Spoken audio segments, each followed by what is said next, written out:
afford rent. We know how challenging that is. When you take out, this is important, the higher income New Yorkers and only look at low income households, the affordability goes way up in terms of its challenge. Instead of it being 28.4% who have a problem, the real issue is 45.6% of low-income New Yorkers pay more than 50%. So families living in affordable housing right now, there's no guarantee that the apartment they live in will remain affordable to them in the future, although whatever good stuff happens in Albany is a big, big plus. We know that housing created by the free market is not meeting the needs of most New Yorkers. And we know that every 3 years, HPD undertakes a housing vacancy survey to map out the availability of housing throughout the city. The latest data is in 2017, and it shows two things. Number one, if you can afford an apartment of $2,500 a month, and that's a lot, or higher, no surprise that everyone in this room, you have the least problem finding housing, right? The least. That's because the housing vacancy rate at this price range increases. This is what's really important. This is why I don't understand why every single building cannot have affordable housing. Because at this price range, where you can afford $2,500 or a month or more, guess what? There's more housing available. In 2014, it was only 7.51, and now it's 8.74 available. So, but if you're among New York City's lowest income families who need an apartment at less than $800 a month, then you're competing with the vacancy rate of 1.15%. We all know how challenging that is. So today's panel take a look at all these issues. What's the afforded housing market? What are the policymakers doing? The community leaders doing? The housing advocates doing? What are we doing to expand access to affordable housing for the communities that are most vulnerable? And I listed how much more vulnerable they are. You'll hear from these amazing panelists, and I'm just going to introduce them quickly, although you know them, but just to tell you how phenomenal they are. Councilmember Mark Levine has been on the City Council for 5 years, representing District 7. Represents Harlem, Washington Heights, from 96th Street to 165th Street, including the West Side, and he serves as the chair of the Health Committee. He has been a champion for housing affordability, and in the past, for Parks, as chair of that committee. He's worked to help education and students as a teacher, and he has been a member of Community Board number 12, and he founded a federal credit union. Barry Weinberg. There's Barry. He is chair of Community Board number 9, which includes basically Morningside Heights, Manhattanville, and Hamilton Heights. He's the president of West Harlem Democrats. He's chair previously of the LGBTQ Task Force on Board 9, and he's been president of everything that he has ever touched. I'll leave that my information. Xavier Santiago is vice chair of Community Board number 11. He covers East Harlem. He produces independent films and television by day, and he raises puppies. That's the part I didn't know. And he finds homes for them. I didn't know that either. But he's also vice chair of the District Needs and Budget Committee, which is a very important committee in any community board. And he's been chair of Housing and Economic Development, and he knows both. Richard Lewis is chair of Community Board 12, and he represents the residents of that Washington Heights and Inwood, and he was very much a part of the challenge of rezoning, and he's always advocated for tenants' rights and preservation of the Harlem River, and he knows housing very, very well. So, without further ado, I'm going to start with the council member, Mark Levine, and I think the first question will be the issue of the New York City's homeless population. We said it's over 61,000 with a lot of families and children. We know that the housing vacancy for New Yorkers at the lowest income is just over 1%. So the question is, how in the world can our city provide permanent housing for everyone who needs it, but particularly those who are living in shelters or who are overcrowded, doubling up or even worse, on the street. Council members, thanks for being with us. All yours.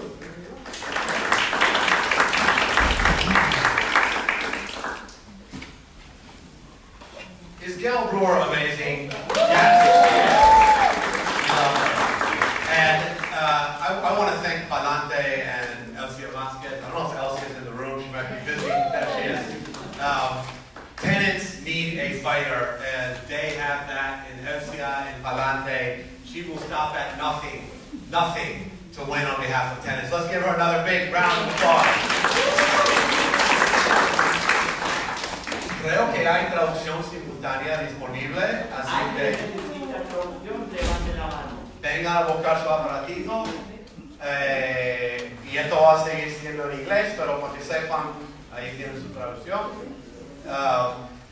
I just have to say how in awe I am of what our allies in Albany have accomplished with really an epic win for tenants in improvements of the rent laws in ways that are really going to change life for 1 million tenants. But yeah, you can applaud that. They deserve an applause.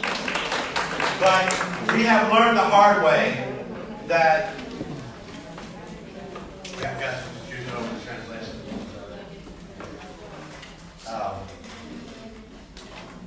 No se preocupen, señores, todo el mundo va a tener su aparatito. Hay para todos. Y si no, lo hacemos bilingüe. Oh, forgive me. I am Mark Levine, City Council member from the 7th Council District, and proud to chair the Health Committee. We have learned, folks, if I could just have your attention, I promise I won't talk too much. We have learned the hard way that when we improve the laws for landlords, many of them find a way to cheat. And so laws are only as good as the enforcement. And I am extremely worried that now that we have closed many loopholes that had for years allowed landlords legally to take apartments out of regulation, that they're going to be ever more devious in the ways they cheat. Particularly when new tenants arrive in apartments, the law will very strictly determine that the landlord can't jack up the rent off what the old tenant was paying. But what if you don't know what the old tenant was paying? And so it is critical that every new tenant, when they arrive in an apartment, get the rent history of that apartment, so they know the landlord is not illegally jacking up the rent. And I'm very pleased to have passed a bill, which Borough President Brewer was very supportive of, that now mandates that landlords have to provide the rent history to tenants when they move into apartments. Absolutely an important law to help prevent fraud. And we know that landlords are going to continue to use housing court as a weapon against vulnerable tenants. They've been doing it for decades. And so our law guaranteeing an attorney to vulnerable tenants is more important than ever. And we are rolling out right to counsel in zip code by zip code by zip code. We now have it in place in 10025, 10026, 10027, and now 10031. So we are expanding it absolutely. Thank you, Mr. Chair, for that chair. But tenants need to know they have this right. Tenants need to know that they have the backup of an attorney if, God forbid, they land in an eviction proceeding. The Borough President was asking about homelessness. And we are building a lot of new affordable housing in New York City, and that's a good thing. It's not enough. We're now seeing in many new affordable buildings 1,000 people applying for every open apartment. That is a measure of the extreme need for affordability, and though we are building a lot, it is not enough. But there's another problem, which is just how is affordability defined? And who is it affordable for? And the sad truth is, we are not preserving enough of our new affordable units for people who are really struggling, for people who are homeless, or at risk of homelessness, or formerly homeless. We officially dedicate 5%, only 5%, that's a very low number, of the new housing we're building to people who are homeless, but the real impact is a lot less. Because most of those units are in what we call preservation, which is the building's already there, and people are already living there, and you're keeping it affordable. That is very important, but it's not opening up new units for people who are in the shelter system. Only about 1 to 2% of the actual new construction is units that are available for people coming out of the shelters. That is absolutely unacceptably too low. And I am very proud to be part of a coalition that is advocating that we dedicate 10% of all new affordable housing in the city to people who are homeless or at risk of being homeless. That, you can applaud for that. We are pushing Mayor de Blasio very, very hard on this. They have not yet relented, but we're going to continue to advocate for the benefit of our fellow New Yorkers who are at risk of homelessness. But there's nobody who's not struggling for housing in New York City. We know that even people who have a decent job and might maybe be considered working class are struggling to find affordable apartments, and we're losing families like that who can't afford to live there. And we have this affliction of the way we define affordability, which is this thing called the area median income. Have you heard of this, AMI? Yes. Well, the problem is that word area doesn't refer to this neighborhood, uptown Manhattan, or to the whole borough, or to the whole city. The federal government includes the entire metropolitan area, including Scarsdale and other wealthy parts of the region. So it's greatly distorted to be out of reach of the average family. And so we really have to be very mindful of that. And we must not only get more housing for homeless families, we've also got to be mindful of people who are a little bit better off economically, but are struggling no less. And so today's about that, understanding affordability, understanding of that key phrase, affordable for whom, and making sure that no one is left behind as we protect families of this city, and I'm proud to be part of this discussion. Thank you, Palante. Thank you, Gail Brewer.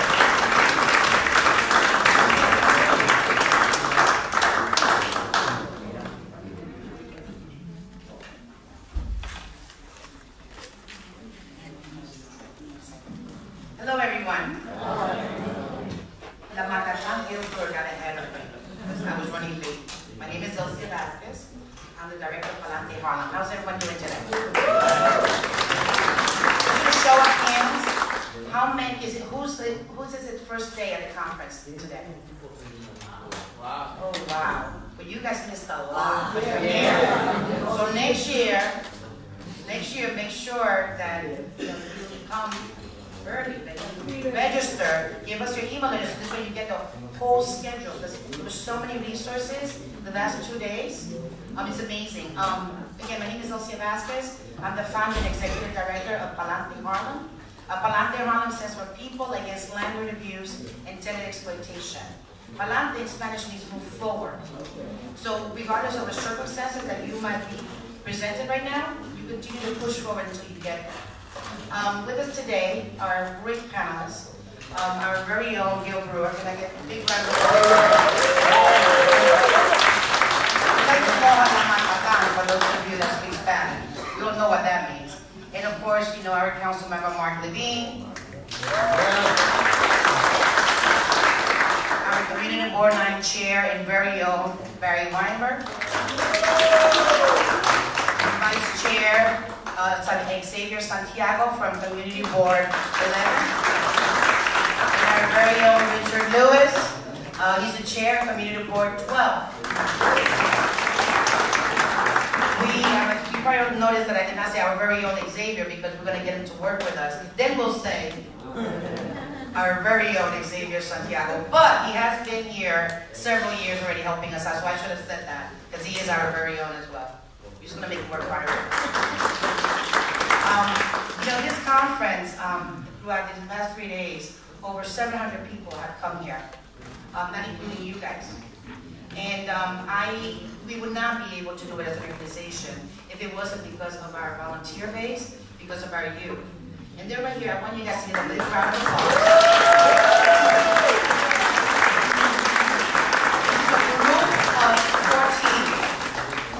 guys, I'm gonna go with them by name. These guys are Karen. Karen, say hello. Ender, say hello. Julia, say hello in the back. Jakari in the back, he's actually doing a Facebook Live. Hey. Right? Naomi. And I always like to forget her name, not joking. Ashley. These guys went out on the field in the blazing sun. So if you saw the flyers in your building, if you saw the flyers underneath your door, if you saw the flyers by the bus stops and the light poles, they're the ones that did this work. So give them a big round of applause. And I heard that Mark is going to do something special for this group. So Mark, would you like to come up? Oh, Brenda, I forgot your name. I'm sorry.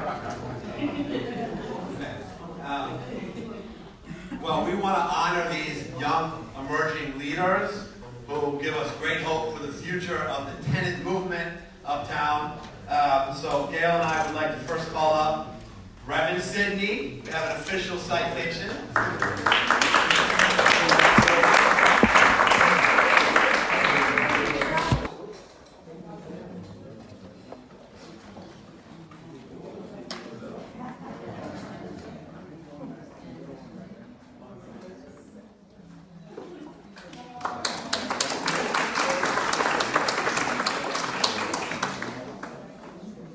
Next up we have Francesca Bernard.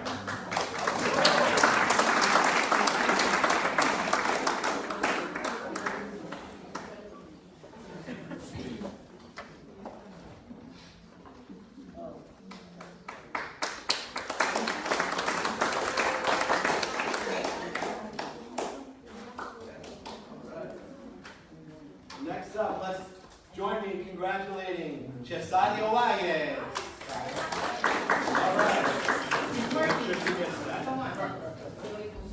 Yulemi Sandoval.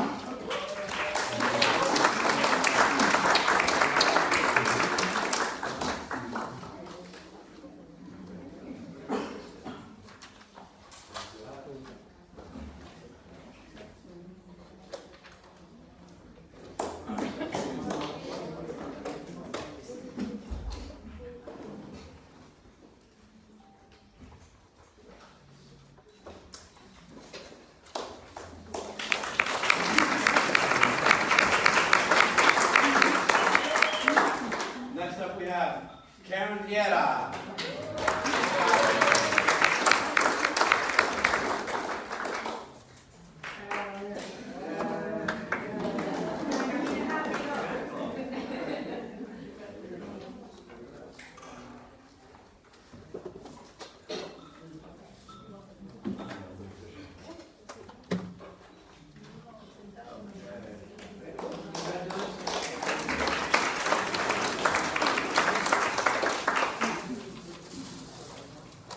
Next up, Telon Perez.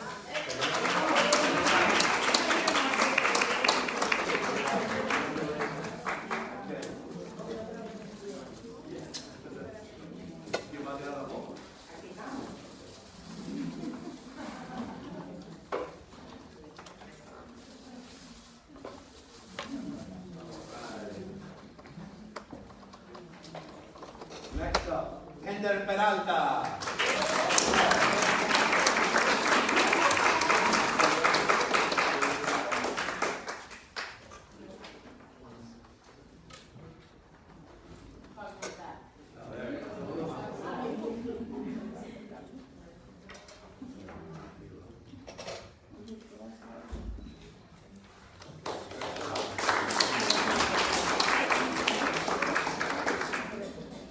Jakari Green.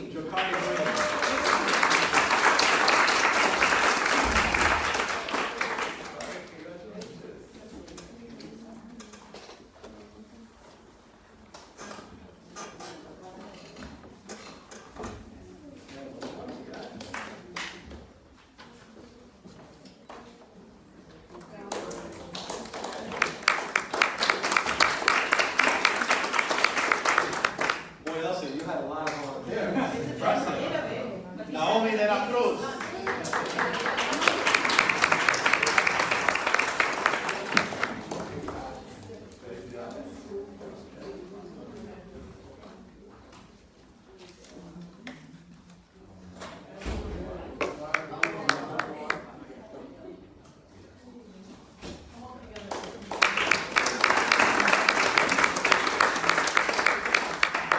Cruz.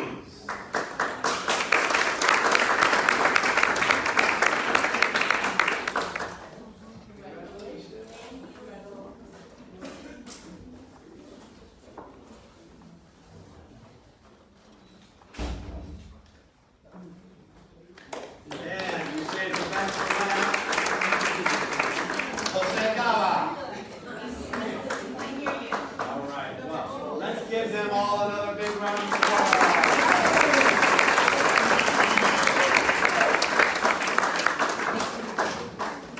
Congratulations.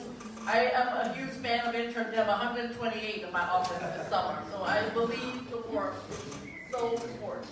So now we're going to hear from the very special person for all of the work that Community Board 9 has done. I know that one of the issues is how do we end up in our communities with less than affordable housing. And Valente is actually located in Community Board 9, and Barry's going to talk about what he is doing as a chair, but know that in Community Board 9, only 3.8% of moderate income households are severely rent burdened, but 47.6% of low income households are severely rent burdened. That's from the Furman Center and its facts. So that means that half of the lowest income families in Community Board 9, which is where Valente is located, are struggling. So the question for Community Board 9, and Barry can talk about other issues, but what opportunities are available for these households? How can Board 9 highlight these issues? And what are we going to do about this issue of trying to get more affordable housing? But I have to say, Valente helps a lot. Barry, come on up.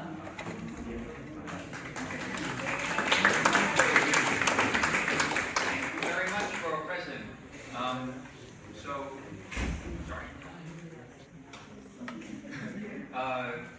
So I'm Barry Weinberg. I am the very, very new chair of Manhattan Community Board 9, which I have the pleasure of welcoming you all today. We're in my community board's district.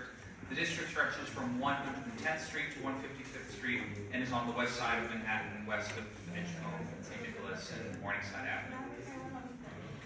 Our community faces an enormous amount of rent burden problems, of issues with homelessness, and of issues with abusive landlords trying to push out legally rent-stabilized tenants that have a right to their affordable apartments.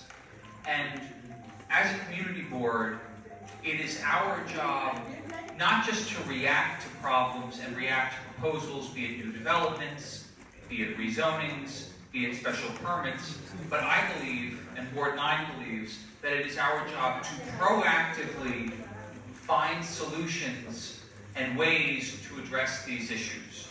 Some of the ways we are doing that include pushing for permanent, affordable housing for homeless families in our community, pushing for greater preservations of affordable apartments and for additional support of great groups like Palante that do the hard work to hold landlords accountable and make sure that they are not illegally deregulating and removing affordable housing.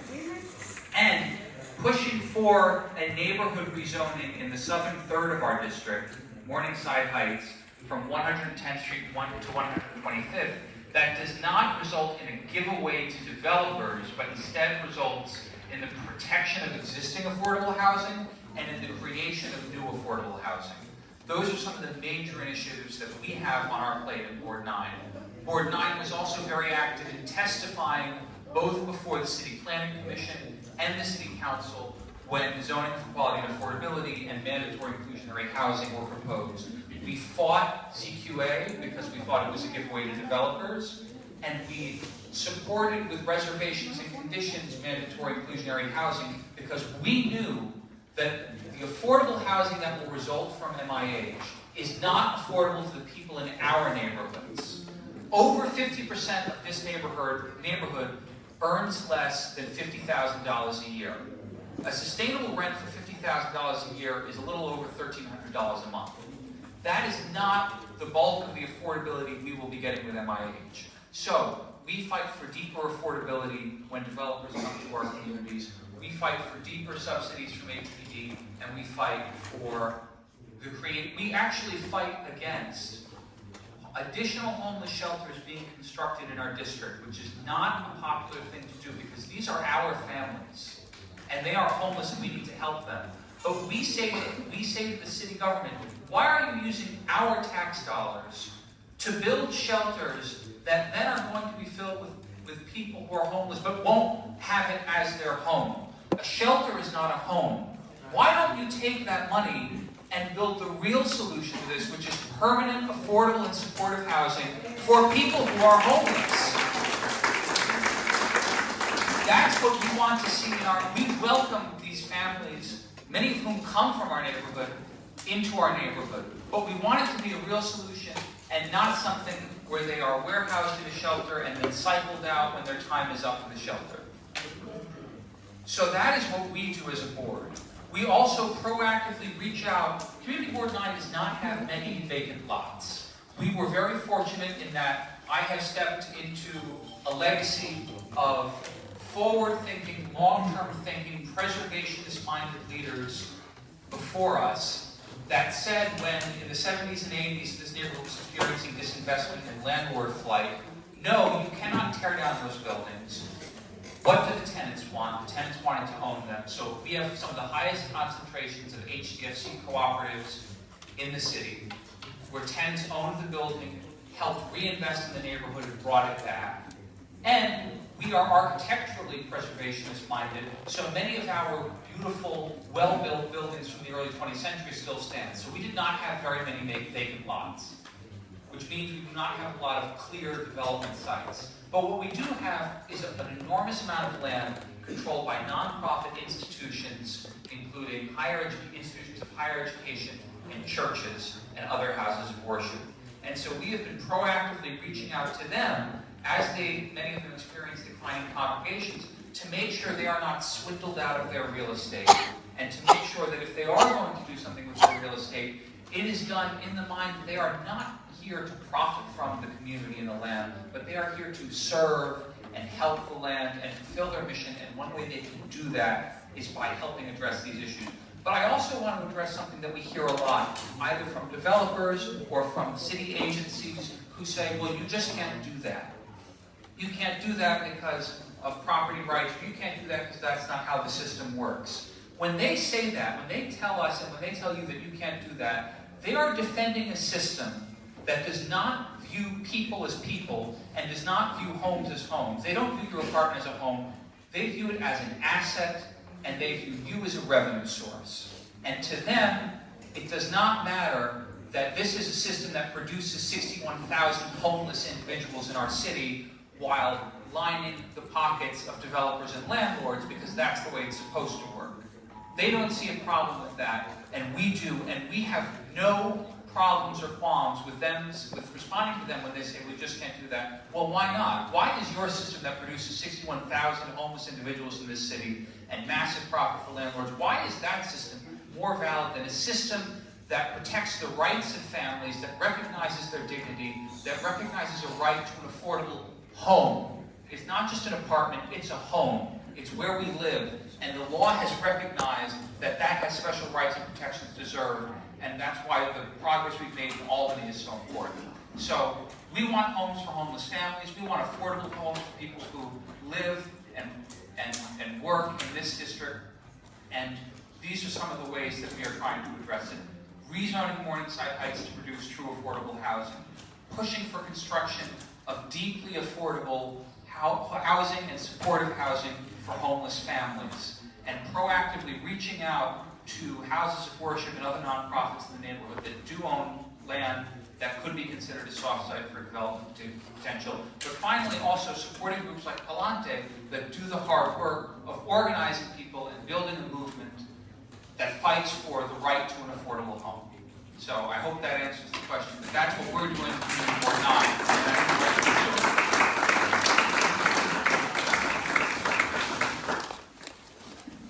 Thank you very much. Our next speaker is Xavier Santiago from East Harlem, and you should know about East Harlem, and it has the second highest concentration of public housing anywhere in the United States, behind Brownsville, Brooklyn. We heard earlier Barry talk about the earnings in Community Board 9, which is where we are now, which is $50,000 a year average. Guess what? In East Harlem, it's much lower.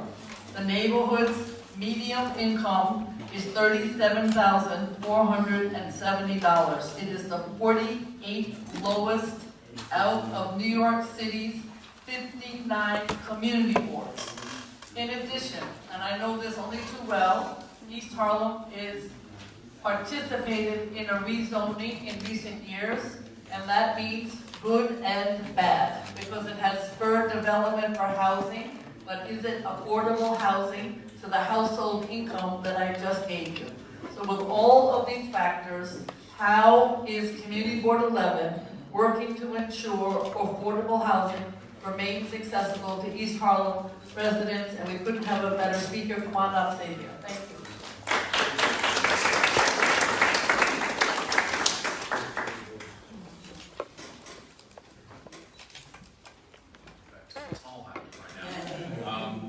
Thank you, Gail. Thank you, Alcia, all the volunteers for having us out.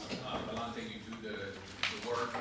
You're there, you're on the streets, you're actually getting it done.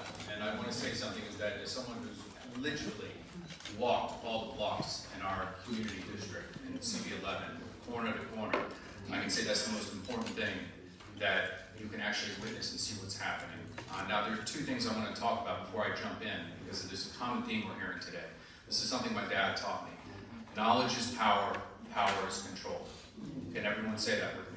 Knowledge is power, power is control. One more time. Knowledge is power, power is control. Okay, why is that important? We're all sharing information here.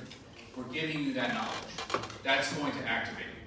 Then you can then take that power and start controlling your fate, your destiny. Doesn't mean you have 100%, but you will be more informed when there are turbulent seas out there, when you're trying to find affordable housing. Now, talking about affordable housing, what it means to us and what we're doing, it goes back to when my dad grew up in the Millbrook Projects in the South Bronx. You know, and that was the real Hell's Kitchen when Bronx was burning. There was none of this step pivot, turn, dancing around that we see, you know, go to Broadway. But it was a bad time. But there used to be more rungs in the ladder. Those rungs have been pulled out, one at a time. So what is East Harlem doing now? The rezoning, we faced, we fought, ZQA, MIH. We, say that again? Gentrification is a huge part of it, absolutely. During my time, when we got back, I came back from London after being there for 3 years, and I studied affordable housing there, public housing, council houses, similar to our NYCHA. All right, we have the largest concentration if you take New York City area than any other place on the planet. And basically in Harlem, East Harlem, and the South Bronx, it's all concentrated right here. What we're doing as a community board, we went through the rezoning. We didn't get 100% of what we wanted. We wanted that area median income to be more reflective of our area median income. You go into Westchester County, Putnam, it brings our rate straight up because they are averaging everything. We advocated with our previous speaker, I could present a mathematical model that would actually set us back to where the bubble we've been encased in since when my dad grew up. That would then every census start to tick down, and it would get us to greater equality and equity as we actually get the averages out there. So when you look at what's affordable in our neighborhood, when you apply for a studio or a family of four, that gets all pinged together. So that would actually equalize as we start to bring people back into our neighborhood. Those that have grown up in, say, Johnson, where my best friend grew up, who actually has been able to reinvest in the community through an HDFC development, which I was glad that was brought up. So what we're doing right now, we have many developments coming on. We have Costia Gardens that's just come online. We have other developments as well. Let me just pull them up.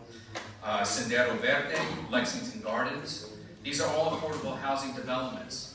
And if you go on our website, cb11m.org, you can find where these developments are coming up. But what are we doing currently as we fight, as we activate? Every time one of these issues comes up, if a lot's available, unlike in CB9's district where they don't have that, we have several public lots. NYPD parking lot. We also have, let's see right here. We have the multi-service center. Those are going to be coming up for RFPs in the fall. And then we have the year-long process with you. These are areas we're fighting for deeper affordability, 100% affordability. And that is what we are advocating for, but we need your help as well. It's not just us sitting in a committee room. It's not just us during the full board. It's you going out, speaking with your electeds, writing letters. We continue to do that good work so that these things come online, these developments come online. People can move in and afford the rent. Again, do the math in your head, $2,500 a month. That's annually, how much? $29,000 a year. Our area median income was $37,000. Are you going to have enough money to actually buy milk and bread? No. I know I wouldn't.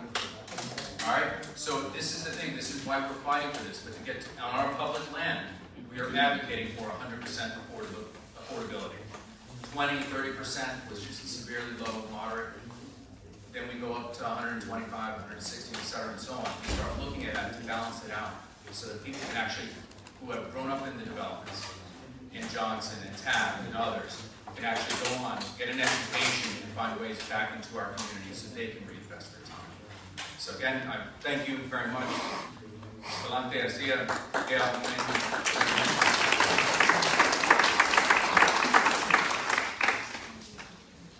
Our next speaker is Richard Lewis. Community Board 12 also went through a rezoning even more recently than Community Board 11.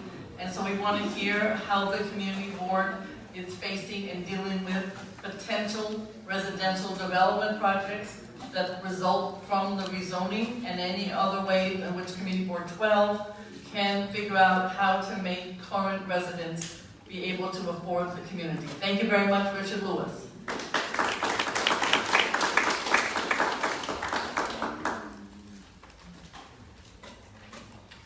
First, I'd like to thank Valente for giving me the opportunity to speak here and to represent Community Board 12. Community Board 12 runs from 155th Street all the way up to the very top of Manhattan. That's quite a big territory and it's quite a mixed community. The average, I just want to give you a few more facts and then positions that we've taken and also more on the rezoning that we've gone through. We have approximately the median rent for rent-regulated units in our district is about $1,300 per month, which is about $15,000 a year. The median asking rent, the median now, that doesn't mean the average, is approximately $2,100 per month, which is about $25,000 a year. If you think that's affordable, then there's something wrong with your mathematics because clearly it is not. 61% of our community is makes under $60,000, and 45% of it makes under $40,000. We are not a very rich community. We are a very poor community. We have the highest number of rent-regulated units in the city of New York, approximately 61,000 rent-stabilized units, and approximately 3,000 what's left of the rent control units. Those units are rapidly decreasing year and year, and I suspect there'll be more. We have a high number of co-ops and a high number of condominiums. We are severely rent burdened, and of that percentage, we had some 12,000 units that are under preferential rent, which will be challenged with the new laws, and we have to be very careful and watchful of that. We are mapping all the evictions as represented in the new zoning to make sure that there is no increase in those eviction rates, and the good news is that really has not been a significant increase as a result. So it's new to us rezoning. There's been no new significant housing. We've had plans for a 600-unit building on 207th Street, which will be, as a developer claims, 100% affordable. So we will be watching that as well. So I want to give you some good news and some bad news. And as a housing advocate for 3 years and housing chair, there was a time in New York City where affordability meant affordability for almost everybody. And in terms of the 1950s, if we look at that, rent was approximately $50, believe it or not. And the average income was about $10,000 to $12,000 a year, and you could save money. In the 70s to the year 2000, those numbers became very, very, very glim, where rents were skyrocketing, and one really couldn't, it was affordability for some. Today, it's affordability for very few. And the question is, can we ever get back to making affordability for most of us? That is a very difficult and challenging question. And I'm rather pessimistic about it because of the way the financial markets are, the way investors have used banks, the way the banks have changed the law. There was a period where you could save money in banks. Now there's no distinction. They're all the same. They're all financial houses. That law changed in 1996, I believe, under the Clinton administration, and unfortunately it has led to one of the demises that we're in now. So that everyone uses property for money, and they're not concerned with people. So we've got to get back to changing that situation. That's a federal situation, and that's something where I think all of our legislative leaders have got to do something about it. As another point of view, when I was housing chair, was very keen about enforcement of the laws that we currently have. And some of them are not being enforced. Not enough. Your housing maintenance codes are not being enforced. And it's up to you to do something about that. There's a recent law that was passed in terms of vacancy where HPD was to tell you how many vacant units were available. That hasn't happened for the past 2 years. I've had complaints that something which we started with Mark Levine in terms of the right to counsel, that people are being turned away. That is also unacceptable. And we need more money with reference to that. Okay, so that is a very keen issue which we're getting. And even though the eviction rate is dropped, we still have homelessness. This community board, Community Board 12, was imposed recently to accept 175 men in a shelter that was pre-planned almost 18 months in advance. We said no. And in fact, the community got upset about it, and they said no with the hearings that we had.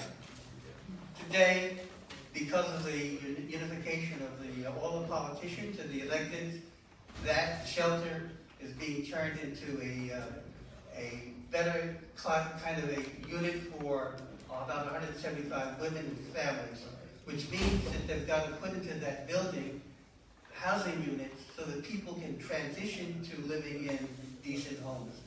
So in terms of what is being imposed and what's on the law, what's on the books, it's up to us as community boards to bring the attention to the electeds and for them to fight for us. So we're doing our job in Community Board 12. We'll be doing more.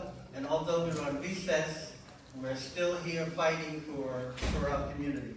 So that's all I have to say, and I'll make it as brief as I can, so I'm going to get back over to Gail. Thank you very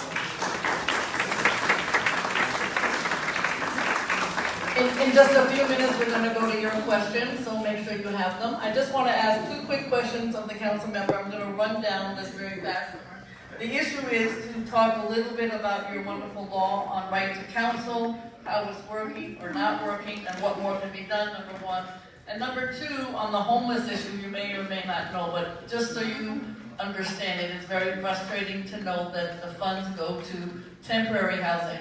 Why can't they go to permanent? There's some city, state, and federal in that, and it's a little bit more complicated. But first, right to counsel, and then a little bit about the money on the crazy temporary housing.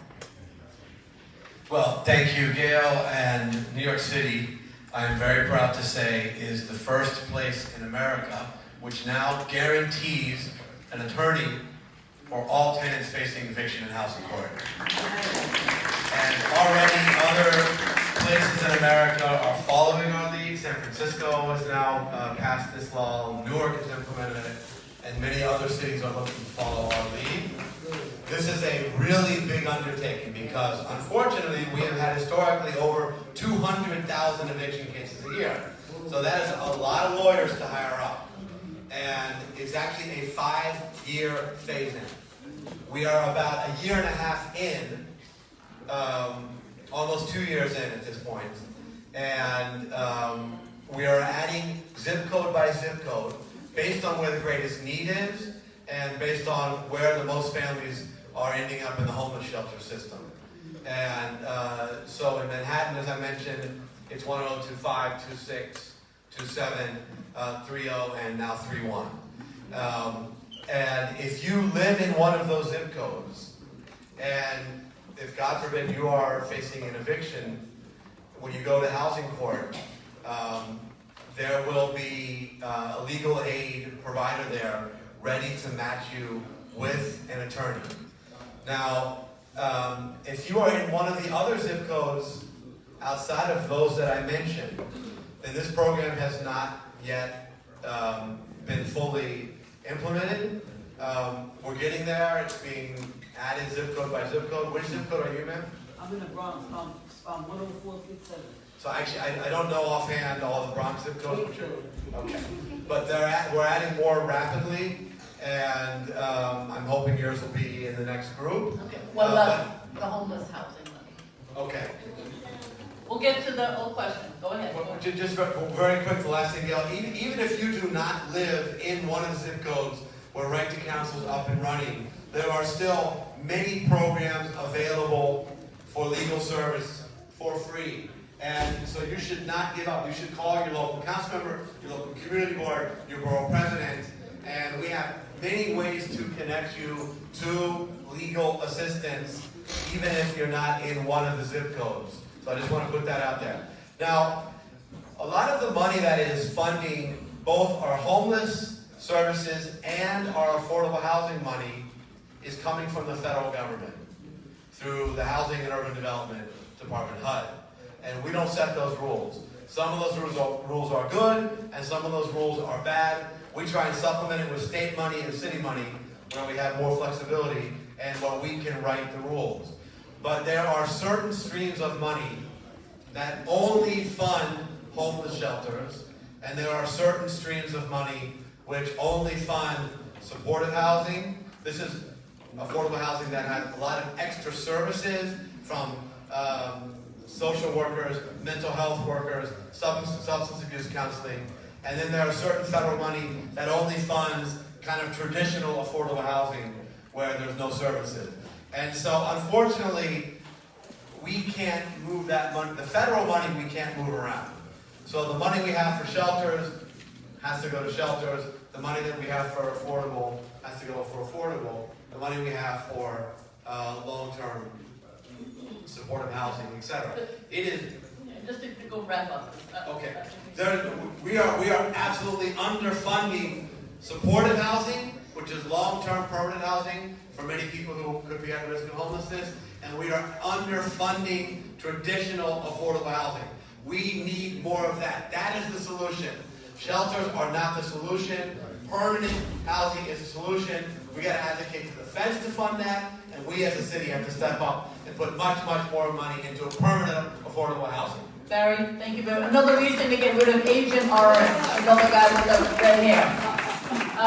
Barry, I know that families here may or may not be familiar with the HDFCs, but 2 quick questions. What are some lessons that you've learned to make sure that they don't face foreclosure? And second, if people are interested in getting into an HDFC, how do they do it? Okay, so those 2 questions very quickly. For those who aren't familiar, HDFCs are cooperative housing that are owned by the people who live in the building, and they are income limited, so you must make under a certain amount of money every year to purchase an apartment there. Many of them were formerly city-owned properties. Some of the lessons we have learned in preventing them from falling into foreclosure, first of all, the city should not be foreclosing on them.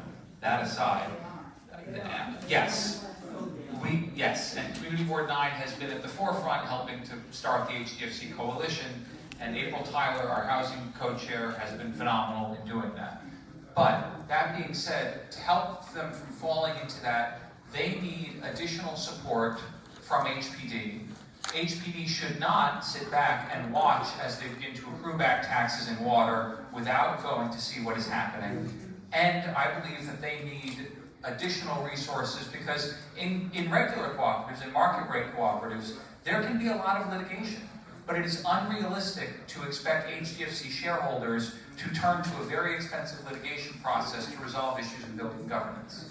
I also think that additional ways to lower costs to HDFC should be provided, either through low interest loans for capital improvements, through energy saving initiatives, and other things. The second question was for people looking to get into an HDFC. One is, make sure you understand the underlying finances of the building before you buy, because you're taking your savings, your money, and putting it towards a home.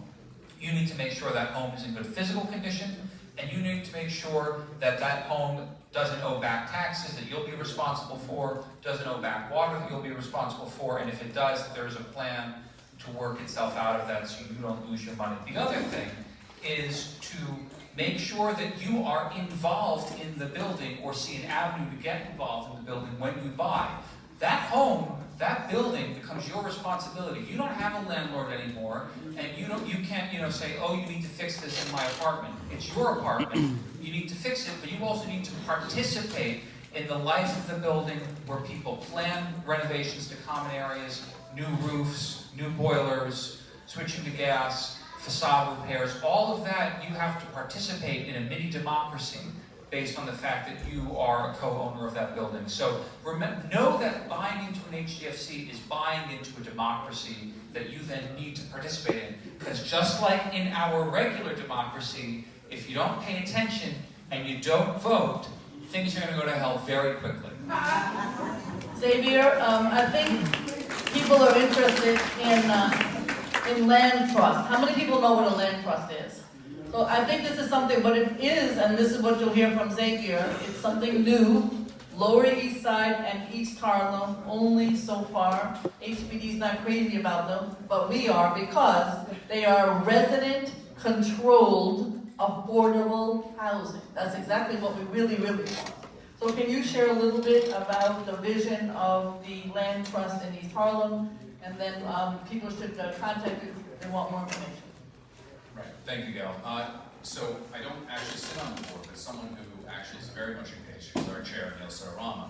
And speaking with her earlier, I definitely recommend you reaching out. So the board of directors, they're very new. They're starting to engage a lot more, but Community Land Trust, and in our case, East Harlem Community Land Trust, is looking at preserving the affordable housing by keeping everything in a very staggered approach financially, so that way businesses, homes, everything can be maintained in perpetuity. So they have 4 buildings, I believe, right? Yeah, I think it's Can 4 you be buildings. specifically? Yeah, go ahead. Yeah, so they have 4 currently. I don't recall the addresses right off the top of my head, but they should be listed on their website.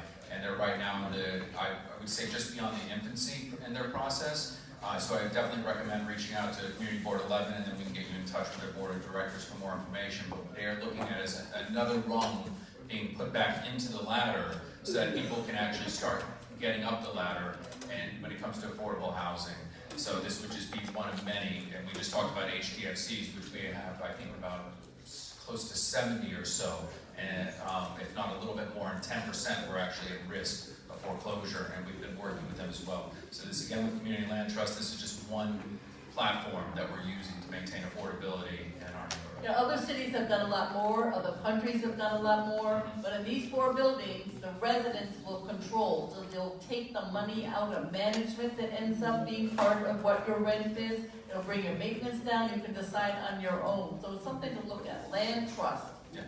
So the next, Richard, one of the issues we haven't talked about, which I think we care about, and I know part of the rezoning was small business. And I'm just wondering, when you did the rezoning, can you say a few words about how you handle with the small business and the issue of affordable housing go hand in hand? And I'm just wondering, because you spent a lot of time on that when you did the rezoning. How did the board approach that? Yeah, we were very concerned about displacement of small business in our community. As you've seen, many vacant storefronts even in your own communities. So we didn't want developers coming in, big box stores coming in, replacing small boxes, small stores, mom and pop shops. And we put in certain provisions in the zoning code to prevent that from happening. And so far, it's been successful. And we will be continuing vigilant over that.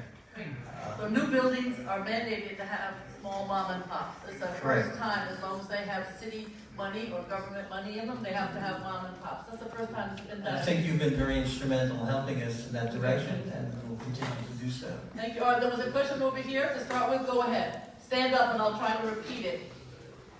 First of all, I learned a lot of stuff, since, I'm sitting there and listening. A lot of things I'm going through, with housing, I'm from the era of going from housing being, like you said, affordable. My rent was $500 in 1977. I paid $500 for my rent. This is 2019. My rent is $1,800. That's a big Big jump. a big jump. So yeah, I'm concerned about what we're going to do as a whole, because people got the right to complain and to be able to come in and march and talk about this. So this should be global. Like everybody should do a federal petition, because the state and the city, they try to always be there for the people, but it's the federal money that's acting up. First of all, thank you for being here. Thank you for Palente, and we do need to support organizations like Palente. And we do, as the council member said, we've got to get rid of you-know-who, and then we need to make sure that we have Section 8 subsidies and the way that housing, the federal government is supposed to be involved. So thank you for your advocacy. Go ahead, right here. I'll repeat it because she's talking low. Go ahead. I'm very concerned about, yes, Thank you. I'm very concerned about people on disability. Most of the people on disability income is less than $1,000 a month. Where are these people, either on the street or doubled up with someone? Where can they find housing? Affordable housing, permanent housing? Well, there are several programs that you might know. One is called DRE, Disability Rent Increase Exemption. Disability Rent Increase Exemption, which, what neighborhood are you in, ma'am? Okay, so we can connect you to your local federal officials. Now, the disability payment levels are set by the federal government. So this is unfortunately another area where we have to fight the crazy man in Washington and hopefully get him out and get housing leaders who are more sympathetic. Because you're right, the annual payment for someone on disability is not enough to pay for rent. But there can be some programs which can help with that. So come to your local council member or your borough president, or a wonderful nonprofit called Palante Harlem, which also could probably help you apply for something. There's also information out there on the table about DRE. You can get them in the ballroom. DRE. It's D, disability, R, rent, E, exempt, IE, increased exemption. So it doesn't lower your rent, it freezes your rent. There was a question over here, sir. Go ahead. I'll repeat it. I'm going to repeat it. Last year, Scott Stringer, the comptroller, released a report that said that the city has over 1,000 vacant lots, right, that aren't being used right now. HPD is dragging its feet. Who's holding them accountable for why we're not using all of these vacant lots that the city owns in order to build? So do you want to start, Mark, but then Barry, you want to go ahead? Because you don't have that many, but you might have some sense. Go ahead, Barry. You want to start? I don't know. So that report was a very helpful report. Some of the lots there are challenges to developing, but one of the big issues is that even when the city does develop these lots, it does not do it in a way that creates a large amount of truly affordable housing. Truly affordable. Affordable for people who earn the actual median income in their neighborhoods. If you look at things like Essex Crossing, or if you look at other developments, the city is essentially selling that land to developers who are then obligated to their shareholders to make a profit and to their financial institutions to pay interest on their loans. And to do that, they are required to produce market rate housing, which, as has been covered, has 8 times the vacancy rate that affordable housing does. In a normal market, you would build more affordable housing so that you could take advantage of that very tight vacancy rate. The city, with these lots, it should develop them, but it should develop them in a way that is heavily, heavily skewed toward real affordable units. And that may mean the city has to put up more of its own money to help pay for the cost of construction. And someone brought up the federal government earlier.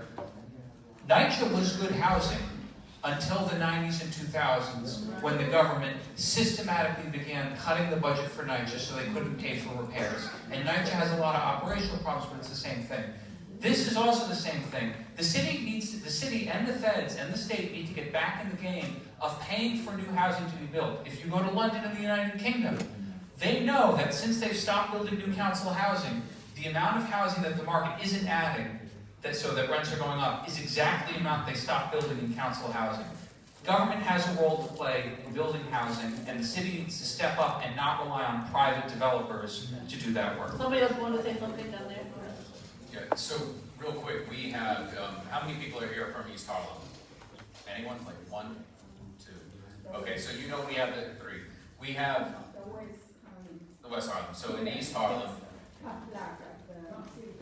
okay, so we have a large amount of open air lots in our district, a very high concentration. And as a community board, we've looked at compiling in conjunction with the report provided by our comptroller, how many of these are actually privately owned, how many are actually being warehoused to then sell to a developer, and we're looking at ways to engage, because one of the many things they've done over across the pond is that they've actually consolidated by grabbing or paying at a certain value, and then consolidating so they can build a larger structure of affordable housing. Because some of these lots are only 18 feet by 80 or 18 feet by 100, and they've been used by the community, but the community also feels like they have an interest in it because they've beautified it and made it better. And so we're looking at these different challenges, because would it be better if we were to buy several lots, be able to build affordable housing, and where we used to have an open air garden, could we maybe place one there? We are weighing these things out at the board level as recommendations. And one further thing to our rezoning, and I know our Borough President Gale is aware of this, our area where the rezoning started was right at 104, 103rd, those blocks. A lot of others going south towards 96 were neglected and were antiquated zoning that would actually allow developers to go higher in our area. They're actually right next to several of our public housing developments. And this is one of the things that, for example, our public advocate and others could submit legislation, make recommendations to where we can actually rezone those to be in keeping with our neighborhood dynamics. So. Richard? You should know that also many of these so-called vacant lots are agency-owned structures, which they refuse to give up.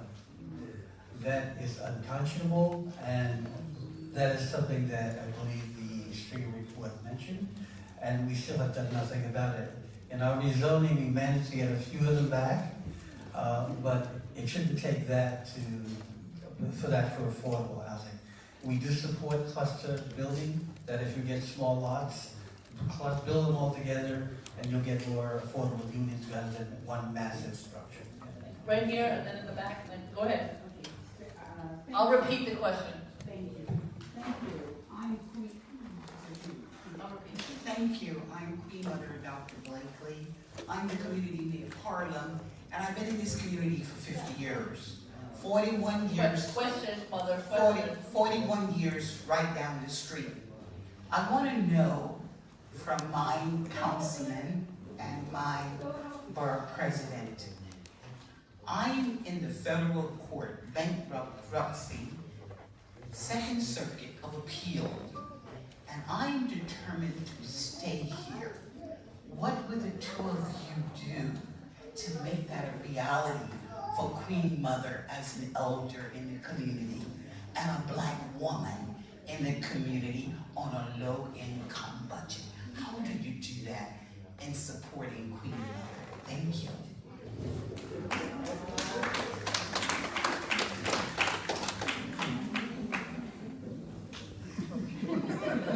Well, it's always wonderful to see you, Queen Mother, and we are lucky that you live in our community, and we want to keep you here.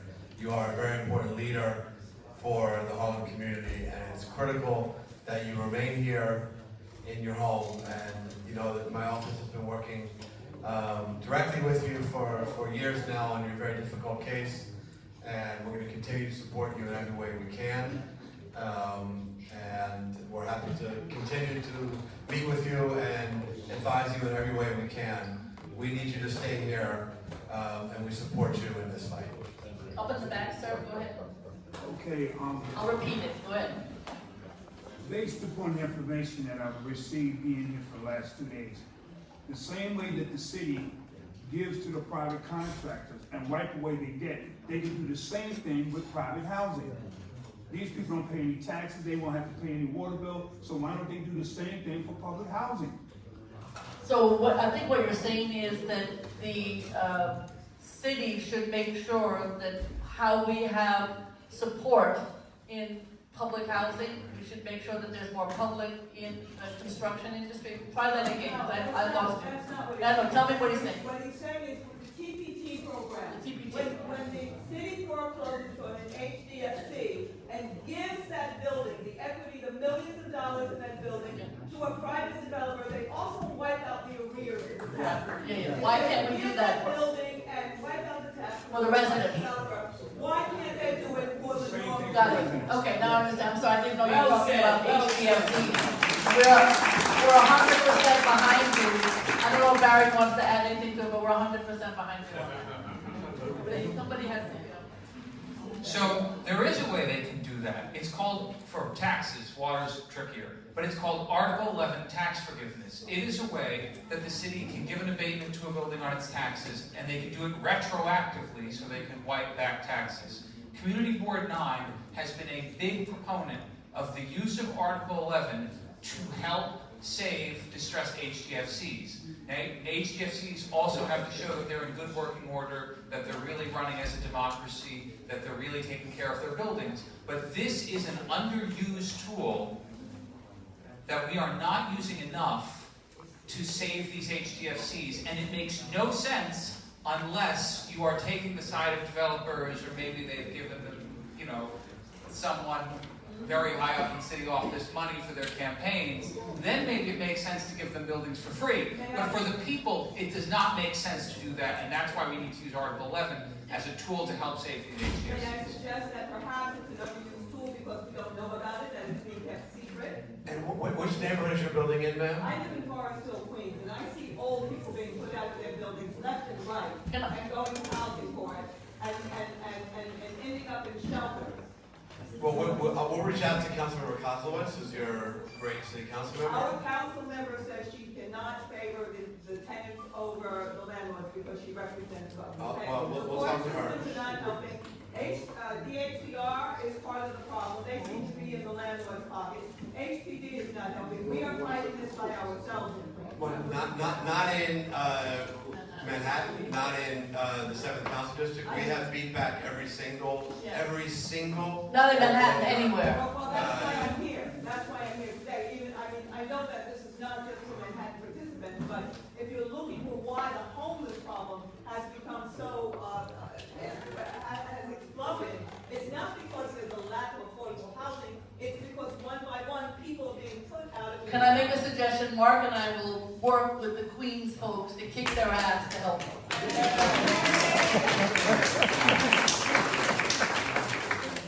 In the back, and then I'll go back. I'll repeat the question. I don't need a mic. No, you don't. I love Palante. I love what they stand for. I come every year. Every year I listen to you. Every year my mind is always active here. It's not so much a question as so much a statement. Everyone in this room lives in fear of becoming homeless, which is sad. I've worked 32 years for transit. I'm 62 years old. I've lived in the same building for 42 years. HPD and the agent, the managing agent for my building, came up with a deal in 2015, 2016. I got it in black and white. I can email it to you. Where they agreed that after they did renovations, they could put our rent up as much as 80%. Wow. try to organize my fellow tenants. Most of them don't speak English. Anytime the managing agent has had a meeting, on the rare occasions, they never provide a translator. Some of my tenants are in fear that ICE will knock at their door. This is all real. We are all living this. I'm the head of a household of 5. I'm now disabled. My rent went from $800 as of June to $2,000 and change. Whoa. Because of the agreement, because of the renovation. I have a lease that says one amount. They want to offer me preferential rent. My whole position is, why would I agree to sign a new lease to pay anything more than what I'm paying now? Right. But here's the gray area. You send out emails, you send out questions. We went from being an HDFC to I don't know what we are. Things are happening to people all the time. And where do you live? In the Bronx. And that might say enough. That might say enough. But the point is, a lot of us are in this hole, a lot of us are suffering because we either lack the knowledge, lack the tools, And and people live in do you mind me asking what neighborhood specifically in the Bronx so we can connect you to? I know Victor Pachado very well. That's your assembly member. That's And my your council assembly member, do you know? Would that be Cabrera? Probably, yeah. No show Cabrera? We'll And talk to listen, you. I don't have a problem saying that. But your rent is supposed to be tied to your income. And that is still disgusting because I lived in that building 42 years. I moved into a building with rent stabilization. I am so tired of that. They have ripped that away from me. Okay, Under so rent we're stabilization, I gonna shouldn't be facing we're any of gonna that. follow but- we will talk to your That's representatives in the Bronx. disgusting. I want Sir, to you were, hold on, wait, this gentleman had his hand up for a while. Go ahead, sir. Then I'll come to you. Go ahead. We might have a problem in the Bronx for what I hear. I also live in the Bronx. And I've been in my apartment for almost 30 years. And I want to stay here. I'm a New Yorker. I make $19,000 a year from Social Security because I got hurt on the job around 20 years ago. And I have a family. It's me, my wife, and my son. And I applied for green